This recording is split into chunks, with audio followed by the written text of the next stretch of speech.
Hi everybody. Nice warm coffee. In this inflationary environment, you can make things work for you. You really can make money do things for you, not just have markets control you and we sit down and we cry in a corner. For a while now, I've been saying how inflation will rise, how interest rates will rise. We saw this coming. For those who did not heed the information that has been out there, could be in dire straits. I've always said markets are here to serve us, not instruct us. And we need to take these signals that are always out there in the markets and act accordingly. I'd like to touch on one or two things that really can make a profound impact on your wealth creation in property and how you can use inflation to your advantage. Number one, of course, fix your interest rate.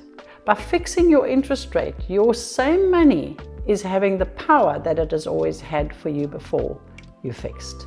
Those who don't fix, you need more money to service the same debt.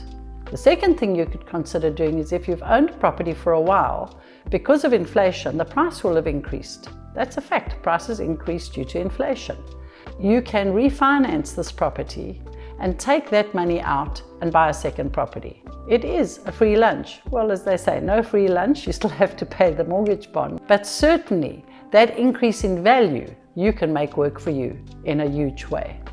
And lastly, consider taking advantage of what changes in the market when inflation environments as we're in take effect. And one of the biggest ones is how I believe single family homes will have the biggest growth factor, because single families really feel the impact, the across the board cost increases, and sometimes need to leave ownership and move into rentals. And of course, these rentals will increase. And as a property investor, higher rentals is what you are looking for. So to wrap up, consider fixing, refinancing, and taking advantage of where the markets are going. Happy investing.